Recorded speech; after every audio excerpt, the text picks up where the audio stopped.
Asia की सबसे बड़ी मंडी आजादपुर में फल और सब्जियों में 40% की बढ़ोतरी हुई, जिसके चलते अन्य जगहों पर सब्जी और फल का रेट काफी बढ़ गया है। आपको बता दें कि पिछले करीब एक महीने से किसान आंदोलन पर बैठे हैं। दिल्ली के बॉर्डर पर करीब एक महीने से लगातार धरना प्रदर्शन कर रहे हैं। पूरा बॉर्डर सील कर रखा है, जिसके कारण आजादपुर मंडी में, जो कि एशिया की सबसे बड़ी मंडी है, उसमें 40% रेट की बढ़ोतरी हो गई है। रेट की बढ़ोतरी होने के कारण सप्लायर परेशान है, साथ ही जो छोटे दुकानदार है वो भी परेशान है। साथ ही साथ जनता को भी महंगाइयों का सामना करना पड़ सकता है। इसी को लेकर एशिया की सबसे बड़ी मंडी आजादपुर के चेयरमैन आदिल खान से हमारी संवाददाता ने बात की। आइए आपको दिखाते हैं। नमस्कार, मैं प्रिया तिवारी आपका स्वागत करती हूँ जनोदय में। आज हम आए हैं एशिया की सबसे बड़ी मंडी आज़ादपुर मंडी। आइए बात करते हैं यहाँ के चेयरमैन आदिल खान जी से। नमस्कार सर। नमस्कार। जैसे कि सर आज 34वां दिन है किसान आंदोलन को, और किसान सड़कों पर बैठा हुआ है। उसके चलते क्या मंडियों में क्या हाल है? दिन पे दिन महंगाइयाँ बढ़ती जा रही हैं सब्जी और फलों की, उस पर आपका क्या कहना है?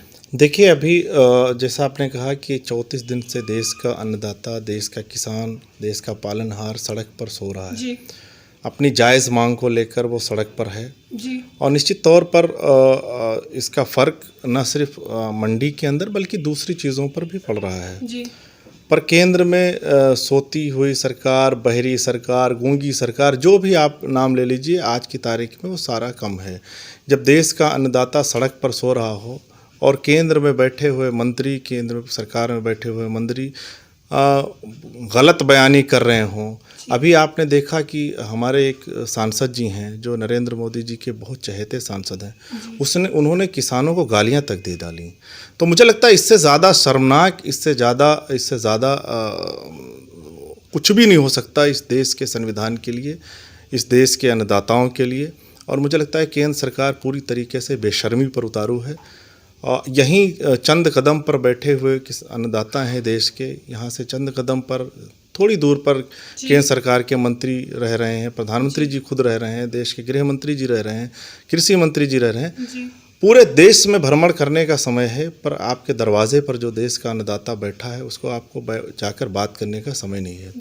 दूसरी चीज़, अभी मंडियों के अंदर निश्चित तौर पर जब सड़क पर देश का अन्नदाता हो, जिनकी मंडियों के संचालन की जिम्मेदारी किसान की होती है, और किसान ही जब सड़क पर बैठा हुआ है, तो मंडियों की व्यवस्था में निश्चित तौर पर दिक्कत आ रही है। अच्छी चीज़ दिल्ली में यह है कि चूँकि मंडी के अंदर अभी आम दिनों से कम फल और सब्जी आ रहे हैं, लगभग 60% फल और सब्जी की आवक है। पर चूँकि आज़ादपुर मंडी, जैसा आपने कहा कि एशिया की सबसे बड़ी मंडी है, और आज़ादपुर मंडी से पूरे उत्तर भारत में फल और सब्जी की सप्लाई होती है। पहले यहाँ किसान लेकर आते हैं, फिर यहाँ से उत्तर भारत की दूसरी मंडियों में फल और सब्जी जाती है।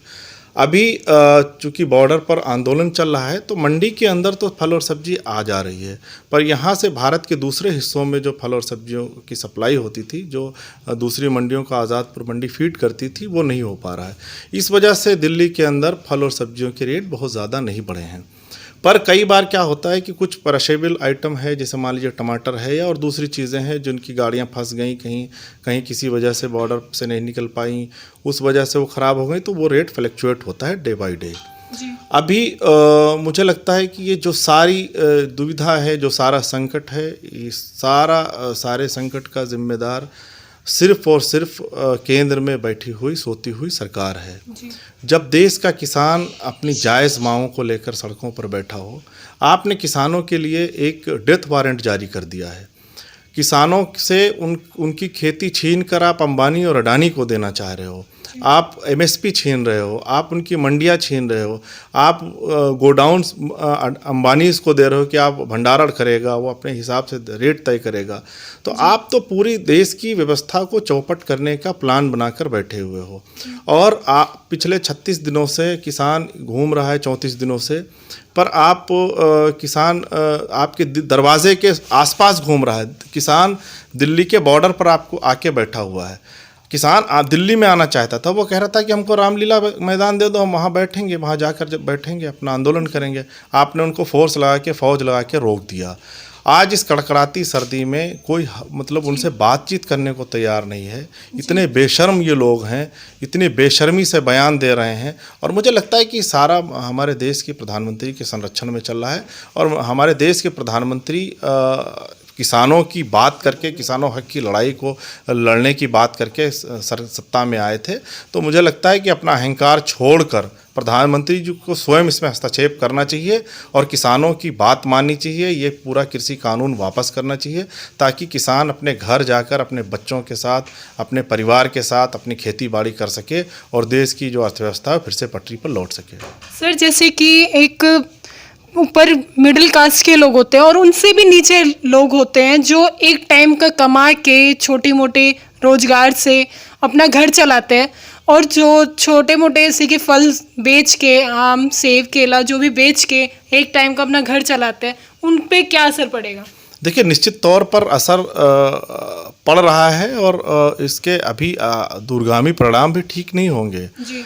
पर ये सारी चीज़ों की जिम्मेदारी केंद्र सरकार की बनती है और केंद्र सरकार को इसकी जिम्मेदारी लेनी पड़ेगी। आज जो मंडी के अंदर काम करने वाला सिर्फ व्यापारी नहीं, सिर्फ किसान नहीं, यहाँ के जो ड्राइवर हैं, यहाँ जो मजदूर हैं और कृषि से जुड़े हुए जितने भी लोग हैं वो सारे लोग प्रभावित हैं और इसकी सारी जिम्मेदारी पूरी तरीके से केंद्र सरकार की है। तो केंद्र सरकार को मुझे लगता है अपने अहंकार को छोड़कर इस कृषि बिल को, काले कानून को, डेथ वारंट को वापस लेना चाहिए। सर, जैसे कि 34 दिन हो गए हैं आज और पूरे बॉर्डर पे सबसे ज़्यादा बुजुर्ग किसान ही हैं, उनके लिए आप क्या कहेंगे जो इतनी ठंड में बैठे हुए हैं वहाँ पे? क्या क्या परेशानियाँ उनको झेलनी पड़ रही है और जो सरकार को दिखाई तक नहीं दे रही है? देखिए, मुझे लगता है कि एक बार केंद्र सरकार के मंत्रियों को, इनके सांसदों को, इनके विधायकों को, जो लोग अभी घूम घूम कर कृषि बिल के फ़ायदे की बात कर रहे हैं, लोगों को भ्रमित करने की बात कर रहे हैं, इनको एक बार बॉर्डर पर ज़रूर जाना चाहिए। बॉर्डर पर जाकर वहाँ पर बैठे हुए किसानों को देख के आना चाहिए। मैं पूरे दिल्ली वालों से, पूरे देशवासियों से अपील करता हूँ कि एक बार आप बॉर्डर पर जाके देख के आइए। मुझे पूरा यकीन है, मुझे पूरा विश्वास है कि जब शाम को आप अपने भोजन की थाली उठाएंगे तो आपके हाथ कांपेंगे। इससे ज़्यादा शर्मनाक इस देश के लिए कुछ नहीं हो सकता। धन्यवाद सर। आप सभी को नए साल की बहुत बहुत मुबारकबाद, बहुत बहुत बधाइयाँ। मैं ईश्वर से प्रार्थना करता हूँ कि नए साल में कोविड नामक महामारी जो पूरे देश समेत पूरे विश्व में फैली हुई है, उससे हम सबको छुटकारा मिले, हम सबको निजात मिले। साथ ही साथ मैं ये भी प्रार्थना करूँगा कि जो देश का अन्नदाता सड़कों पर है, अपनी हक की लड़ाई को लेकर वो सड़कों पर है, तो ईश्वर केंद्र सरकार को सद्बुद्धि दे, वो इस डेथ वारंट को वापस ले ताकि किसान अपने घर वापस जा सकें और हम सब पूरे देशवासी अच्छे तरीके से नए साल मना सकें। एक बार पुनः आप सबको नए वर्ष की बहुत बहुत शुभकामनाएं। Please like, subscribe our channel Jan Uday and hit the bell icon.